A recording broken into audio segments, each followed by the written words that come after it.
کچی میمن میلاد کمیٹی کے تحت 30 جنوری کو منعقدہ محفل میلاد میں معروف نعت خواں فائزہ جنید خصوصی شرکت کریں گی۔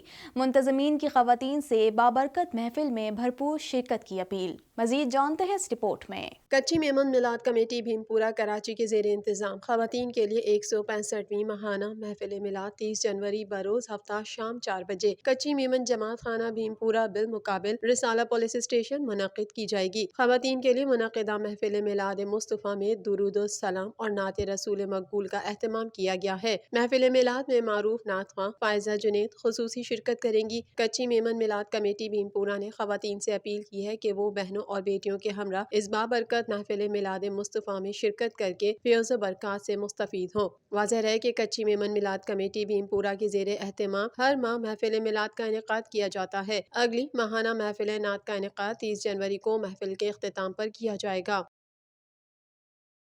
وفاقی وزیر خزانہ عبدالحفیظ شیخ کہتے ہیں کہ مہنگائی کنٹرول اور معیشت بحال کرنے کے لیے مشکل فیصلے کیے ہیں۔ روپے کی قدر میں کمی قرضوں کی شرح میں اضافے کا سبب ہے۔ قرض لینے کا سلسلہ کم کر دیا، حکومت کی آمدن اخراجات سے سرپلس ہے۔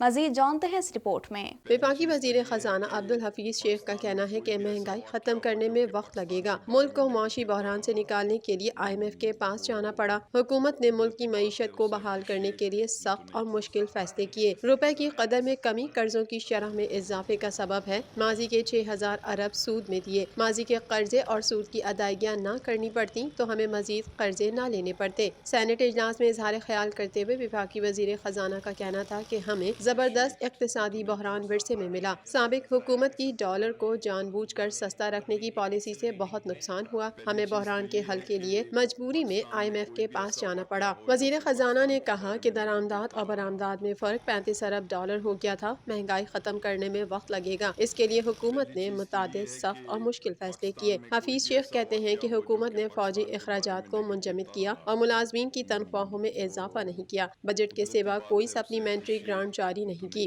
اسٹیٹ بینک سے 1 ٹکا نہیں لیا۔ ان بڑے فیصلوں کی فوری تعریف کوئی نہیں کرتا۔ جو بول رہے ہیں ان کو بتانا چاہتا ہوں، وزیر اعظم عمران خان سے زیادہ آپ کا دل نہیں دکھ سکتا۔ رواں سال میں قرضے لینے کا سلسلہ مزید کم کیا جا رہا ہے۔ حکومت کی آمدن اخراجات سے سرپلس ہے۔ پختونخوا اسمبلی نے صوبے میں ڈیجیٹل کرنسی کے نفاذ کے لیے متفقہ قرارداد منظور کر لی۔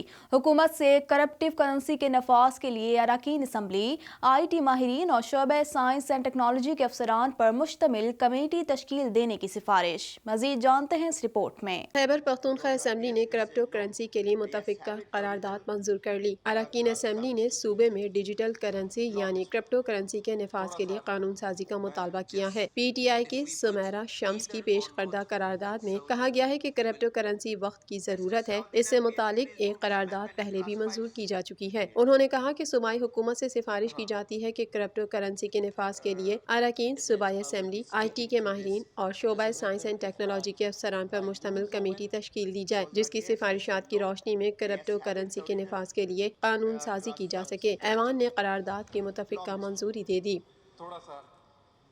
اسٹیٹ بینک آف پاکستان کا کہنا ہے کہ رواں سال کی پہلی شش ماہی میں 51.45 کروڑ ڈالر کی بیرونی سرمایہ کاری ہوئی، جبکہ گزشتہ مالی سال کی نسبت رواں سال پہلی شش ماہی میں بیرونی سرمایہ کاری 72% کم رہی۔